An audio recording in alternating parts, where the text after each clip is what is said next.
Hello बच्चों, आज की इस वीडियो में मैं प्रीवियस ईयर का 2025 का यहाँ पर क्वेश्चन पेपर सॉल्व करने वाला हूँ, जो आपका विज्ञान का पेपर है। और इसमें सभी बहुविकल्पी जितने भी दिए गए हैं काफ़ी अच्छे से मैं आपको बता दूंगा।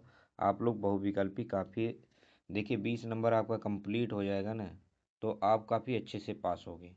ठीक है, तो ये 20 सही हो जाते हैं तो थ्योरेटिकल में आप थोड़ा बहुत इधर उधर लिख लोगे तो नंबर मिल जाएगा, लेकिन अगर ये गलत होंगे तो परफेक्ट पूरी तरह गलत होंगे।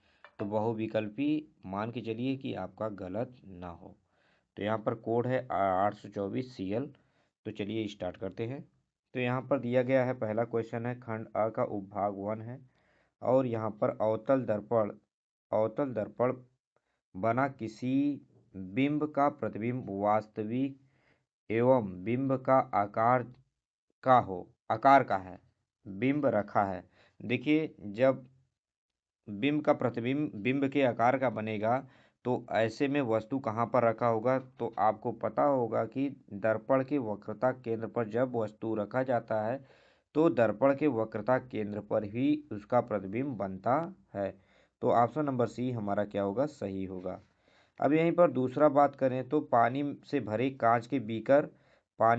कांच के बीकर नींबू पार्श्व से देखने पर, मतलब बाहर से देखने पर, आपका वास्तविक आकार से बड़ा प्रतीत होता है। इसके लिए उत्तरदायी प्रकाशीय परिघटना है। तो आप जब अपने पानी में जब अपना हाथ डालोगे तो बाहर से देखोगे तो आपका हाथ थोड़ा आपके वास्तविक हाथ से थोड़ा बड़ा दिखेगा। तो ऐसा क्यों होता है? ऐसा अपवर्तन के कारण होता है। ठीक है, किसके कारण? अपवर्तन के कारण। जैसे पेंसिल डालते हो जल में तो थोड़ा सा बड़ा दिखाई देता है। अब यहाँ पर सामान्य नेत्र के लिए अस्पष्ट दृष्टि का पारस होता है। पारस मतलब रेंज। ठीक है, कितने दूरी तक देख सकता है। ठीक है, तो यहाँ पर सभी को पता होता है कि हमारे असामान्य नेत्र के लिए 25 सेंटीमीटर से अनंत तक देखने की हम पे क्या होती है, क्षमता होती है। ऑप्शन नंबर बी हमारा क्या होगा, राइट होगा। अब यहीं पर बच्चों आपको दिया गया है कि यहाँ पर 20 सेंटीमीटर फोकस दूरी अवतल लेंस, यहाँ पर क्या दिया है, फोकस एफ का मान दिया है 20 सेंटीमीटर। अब अक्ष पर कोई बिंब रखा है। ठीक है, प्रतिबिंब लेंस से 30 सेंटीमीटर दूरी पर बनता है, मतलब भी यहाँ पर 30 सेंटीमीटर है। तो यहाँ पर 1/f 1/v में संबंध जब लगाएंगे, 1/v प्लस 1/u वाला संबंध जब आप यहाँ पर लगाएंगे तो ये क्वेश्चन आपका आसानी से सॉल्व हो जाएगा और आपका आंसर 50 सेंटीमीटर आ जाएगा। ठीक है, तो यहाँ पर फोकस लेंस से बीम की दूरी 50 सेंटीमीटर होगी। अब यहीं पर मेरा दिया गया है कि यहाँ पर दिया गया है बच्चों कि दो प्रतिरोध प्रत्येक 10 समांतर क्रम में जुड़े हैं। तो संयोजन के सिरों पर 10 वोल्ट की बैटरी, अब यहाँ पर दो टो है, समांतर क्रम में जुड़े हैं और यहीं पर एक बैटरी लग गई है। ठीक है, यहाँ पर 10 ओम की क्या है, बैटरी लगी हुई है। तो यहाँ पर 10 वोल्ट की जो बैटरी है और ये 10 ओम है और ये भी 10 ओम है। तो हमेशा याद रखो, अगर 10-10 ओम के कोई भी हो प्रतिरोध समांतर क्रम में हो तो उसका हाफ कर देना। यहाँ पर डायरेक्टली आपका क्या आ जाएगा, 5 ओम आ जाएगा। ठीक है, क्या आ जाएगा उनका, अब यहाँ पर ए कितना आ जाएगा, 5। ठीक है, ए 5 हमारा आंसर हो जाएगा। टोटल प्रतिरोध 5 है और 10 है। तो यहाँ पर हमारा आंसर आई बराबर क्या पूछ रहा है, आई पूछ रहा है, तो आई बराबर B/R होता है। तो यहाँ पर 10 है, 5 दूना 10, 2 यहाँ पर कितना आ जाएगा, यहाँ पर कितना आ जाएगा, सेकेंड प्रवाहित होता है। तो प्रति सेकेंड 2 कूलाम प्रति सेकेंड प्रवाहित होता है। ठीक है, तो यहाँ पर हमारा आंसर 2 हो जाएगा, राइट। अब यहीं पर बच्चों आपको दिख रहा होगा कि यहाँ पर हमें मिलान करना है, कि हमें मिलान अच्छे से कर लेना चाहिए। तो विद्युत प्रतिरोधकता का मात्रक क्या होता है, तो यहाँ पर सबको पता है कि ओम मीटर होता है। अब विद्युत विभवांतर क्या होता है, W/Q होता है, तो मतलब यहाँ पर जूल प्रति कूलाम हो जाएगा। वैद्युत ऊर्जा मतलब वाट घंटा हो जाएगा। ठीक है, तो यहाँ पर वैद्युत ऊर्जा ये हो जाएगा। आवेश का मात्रक सभी को पता है, कूलाम होता है। तो यही आपको ऑप्शन इस तरह से मिला लेना है, पहला का चौथा कौन है, तो यहाँ पर ए वाला है और दूसरा का तीसरा है, ए वाला है और तीसरा का दूसरा है ए वाला राइट है हमारा। ऑप्शन नंबर डी क्या हो जाएगा बच्चों, एकदम राइट हो जाएगा। ठीक है, तो ऑप्शन नंबर डी हमारा क्या है, सही है। अब यहाँ पर आपको पता है क्वेश्चन नंबर 7 दिया गया है कि तांबे के जो तार होते हैं, आपको पता है कि ऐसे ऐसे जो तार जुड़े होते हैं आपस में, एक तार में धारा प्रवाहित हो रही है, दूसरे में धारा नहीं प्रवाहित हो रही है, लेकिन फिर भी उसमें भी धारा क्या हो रहा है, प्रवाहित होने लगता है। ऐसा क्यों होता है? तारों के दो कुंडलियों एक दूसरे के निकट हैं, दो कुंडली हैं एक दूसरे के निकट है, एक कुंडली में विद्युत धारा का मान परिवर्तित होने पर दूसरी कुंडली में धारा परिवर्तित होने लगता है, तो इसे हम अन्योन्य प्रेरण कहते हैं। ठीक है, स्वप्रेरण नहीं, इसे अन्योन्य प्रेरण कहते हैं। तो यहाँ पर बच्चों ए वाला आंसर राइट हो जाएगा, सी। तो चलिए अब हम आगे की तरफ देखेंगे, हमारा क्वेश्चन नंबर क्या है। अब यहाँ पर देखिए बच्चों कि अब यहाँ पर निम्नलिखित समीकरण दिया गया है और ये रसायन विज्ञान का है। निम्नलिखित समीकरण को पूरा कीजिए। तो यहाँ पर निम्नलिखित समीकरण को हम लोग कैसे हल करेंगे, काफ़ी अच्छे तरीके से समझेंगे। तो यहाँ पर CaCO3 बन रहा है, तो यहाँ पर CaCO3 यहाँ पर बन रहा है, तो हमारा यहाँ पर CaOH ट्वाइस हमारा आंसर हो जाएगा। यहाँ पर फिलअप करेंगे CaOH ट्वाइस, यहाँ पर फिलअप करेंगे तो CaCO3 प्लस H2O हमें मिल जाएगा। ठीक है, कैल्शियम हाइड्रोक्साइड का हम लोग अभिक्रिया कार्बन डाइऑक्साइड से कराएंगे तो हमें कैल्शियम कार्बोनेट मिलेगा और प्लस जल मिल जाएगा। अब यहीं पर रासायनिक अभिक्रिया क्या है ये अभी आपको नहीं पता है कि रासायनिक अभिक्रिया यहाँ पर देखिए Fe है और यहाँ पर CuSO4 है। अब यहाँ पर क्या कर रहा है, इस अभिक्रिया में विस्थापित कर रहा है, Cu को अलग कर रहा है। हाँ, तो ये अभिक्रिया क्या है, विस्थापन अभिक्रिया है, इसे संयोजन मत कहिएगा, इसे द्वि अपघटन, यहाँ पर द्वि अपघटन अभिक्रिया नहीं है, नाभिकीय अपघटन। ठीक है, अब यहाँ पर बेकिंग सोडा क्या होगा, बेकिंग सोडा का सूत्र क्या हो जाएगा बच्चों, बेकिंग सोडा का सूत्र NaSCO3 हो जाएगा, सोडियम बाइकार्बोनेट। ठीक है, तो यहाँ पर ए हो जाएगा। अब यहीं पर बच्चों दिया गया है कि अब यहाँ पर निम्नलिखित में असंतृप्त हाइड्रोकार्बन होते हैं। तो यहाँ पर असंतृप्त हाइड्रोकार्बन कौन से होंगे, तो ये देखिए संतृप्त हाइड्रोकार्बन है CH4, लेकिन असंतृप्त हाइड्रोकार्बन देखिए एल्किन और एल्काइन ग्रुप के जो भी होंगे वो असंतृप्त हाइड्रोकार्बन होंगे। तो यहाँ पर आप लोग जान जाइए कि एल्किन और एल्काइन ग्रुप के जो भी होंगे वो असंतृप्त होंगे। तो यहाँ पर कौन सा है, बी वाला आंसर आपका C2H4, ये हमारा क्या है, असंतृप्त हाइड्रोकार्बन है।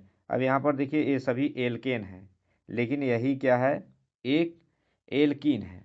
ठीक है, अब नाइट्रोजन के द्विपरमाणु अणु में आबंध होगा, तो इसमें कितने आबंध होंगे, 3 आबंध होंगे। ठीक है, कितने होंगे, 3 आबंध। अब यहाँ पर सजातीय श्रेणी कौन सा है, सजातीय श्रेणी में जिसमें क्रियात्मक समूह समान होते हैं वही सजातीय श्रेणी होता है। इसमें देखिए OH है, इसमें भी OH है, ये क्या है, सजातीय श्रेणी है। लेकिन यहाँ पर देखिए COOH है, यहाँ पर देखिए कीटोन आ गया, ये नहीं है। यहाँ पर देखिए CHO है, यहाँ पर ईथर आ गया। ठीक है, एल्डिहाइड ईथर एक साथ नहीं हो सकते। यहाँ पर एल्केन है, यहाँ पे एल्कोहल, एक भी गलत है। ठीक है, तो यहाँ पर ध्यान दीजिए आप लोग। अब यहीं पर बच्चों अब यहाँ पर बायोलॉजी आ गया हमारा, जीव विज्ञान इसका मतलब है कि यहाँ पर जीव विज्ञान हम लोग यहाँ पर देखेंगे कि हमारा क्या क्या आंसर होगा। तो यहाँ पर बच्चों देखिए 6 कार्बन वाले ग्लूकोज का 3 कार्बन वाले अणु पायरुवेट में विखंडन होता है, पायरुवेट में विखंडन होता है, यह प्रक्रम होता है माइटोकॉन्ड्रिया होता है। ठीक है बच्चों, ऑप्शन नंबर 14 का क्या हो जाएगा, सॉरी फॉर दैट, ये नहीं होगा, ए वाला गलत होगा, माइटोकॉन्ड्रिया नहीं होगा, ऑप्शन नंबर कोशिका द्रव्य होगा, कोशिका द्रव्य में। ठीक है, कोशिका द्रव्य में। अब यहाँ पर अपोहन से संबंधित है, अपोहन से संबंधित कौन सा है बच्चों, अपोहन से संबंधित क्वेश्चन नंबर 15, यहाँ पर अपोहन से संबंधित है उत्सर्जन, जिसे हम क्या कहते हैं, उत्सर्जन। उत्सर्जन, अपोहन मतलब डायलिसिस। ठीक है, अब निम्नलिखित में से कौन सा जंतु हार्मोन्स है, कौन सा जंतु हार्मोन्स है, इसमें आपको बताना है कौन सा जंतु हार्मोन्स है। एड्रीनलिन ये क्या है, जंतु हार्मोन्स है। अब यहाँ पर 17 नंबर क्वेश्चन हमारा आगे बच्चों, यहाँ पर 17 नंबर क्वेश्चन में देखेंगे हमारा क्या दिया गया है कि एकल पौधे से अनेक पौधे संक्रमण मुक्त परिस्थितियों में उत्पन्न करके एक तकनीक कहलाती है तो ये कौन सी तकनीक कहलाती है? तो यहाँ पर हमें बताना है ये क्या कहलाता है, उत्तक संवर्धन, उत्तक संवर्धन। अब यहाँ पर सभी को ये पता होगा, क्वेश्चन नंबर 18, 18 क्लोरोफिल आवश्यक है प्रकाश संश्लेषण के लिए। अब यहाँ पर 19 क्या है, परितंत्रिका का भौतिक कारण क्या होता है? परितंत्रिका का भौतिक कारण ताप होता है। निम्नलिखित में से कौन सा शीर्ष मांसाहारी है? तो यहाँ पर मांसाहारी आपका शेर होता है, ठीक है, मांसाहारी शेर होता है। तो यहाँ पर आपको वीडियो कैसा लग रहा है? वीडियो को लाइक करिए, चैनल को सब्सक्राइब करना मत भूलिए। यहाँ पर और सारे भी क्वेश्चन दिए गए हैं, जो यहाँ पर देखिए इंग्लिश में दिया गया है, और यहाँ पर दिया गया है कि देखिए यहाँ पर दे रहा है कि आपका जब किरण आरेख हमें बनाना है कि प्रतिबिंब का किरण आरेख बनाइए काफ़ी अच्छे से। जब वस्तु कहाँ पर हो? उत्तल दर्पण हो, अनंत पर हो, तो यहाँ पर उत्तल दर्पण में क्या होगा? उत्तल दर्पण है तो यहाँ पर अंदर का भाग क्या होगा बच्चों? 42 लगा होगा, लेकिन यहाँ पर इस तरह से अनंत पर रखा होगा हमारा, और यहाँ पर उसके बाद प्रतिबिंब कहाँ पर बनेगा? जब दर्पण यहाँ पर एक बार वस्तु रखा रहेगा, उसके बाद यहाँ पर बताना है जब वस्तु यहाँ पर अनंत पर हो तब, और जब दर्पण के ध्रुव पर बनती हो। तो यहाँ पर आपको पता है जब वस्तु दर्पण के सामने रखी होती है तो प्रतिबिंब आभासी सीधा दर्पण के ध्रुव के दर्पण के पीछे ध्रुव और फोकस के बीच बनता है, ठीक है। अब यहाँ पर बच्चों आवर्धन भी दिया गया है, रेखीय आवर्धन क्या होगा? तो यहाँ पर क्वेश्चन नंबर दूसरे में इन सभी क्वेश्चन को अगर आपको डिटेल्स में चाहिए तो कमेंट करिएगा, इन सभी क्वेश्चन को मैं डिटेल से बताऊंगा। यहाँ पर सभी क्वेश्चन जो दिए गए हैं काफ़ी अच्छे क्वेश्चन दिए गए हैं, ठीक है। तो यहाँ पर बच्चों देखिए, यहाँ पर ए वाला भी क्वेश्चन 15 15 15 का दिया गया है। आपको जैसा ए सब दिया रहे हमेशा, जैसे 15 15 15 दिया गया है ना, तो यहाँ पर 15 15 15 है, ठीक है। तो यहाँ पर सभी क्या है, 15/3 कर दीजिएगा, यही हमारा क्या हो जाएगा, आंसर हो जाएगा, ठीक है। 3×5 = 15, 5 ओम आ जाएगा। हमेशा आपका 15 15 15 दिया है, तो यहाँ पर जैसे ए 15 कॉमन है, यहाँ पर 15 15 15 15 15 15 15 15, तो यहाँ पर हमारा एलसीएम क्या है, समान है, ठीक है। तो जब हम उल्टेंगे तो हमारा भी ये हो जाएगा ना, तो यहाँ पर क्या हो जाएगा, 1/r3/15। तो यहाँ पर जब पलटोगे तो r बराबर इतना आएगा 15/3, तो यहाँ पर कितना आ जाएगा, 5 आ जाएगा। हमेशा याद रखो पैरेलल कंडीशन में चाहे जैसे हो, अगर यहाँ पर सेम हो तो इसका आधा कर देना, 3 हो तो 3 तीसरा कर देना, ठीक है।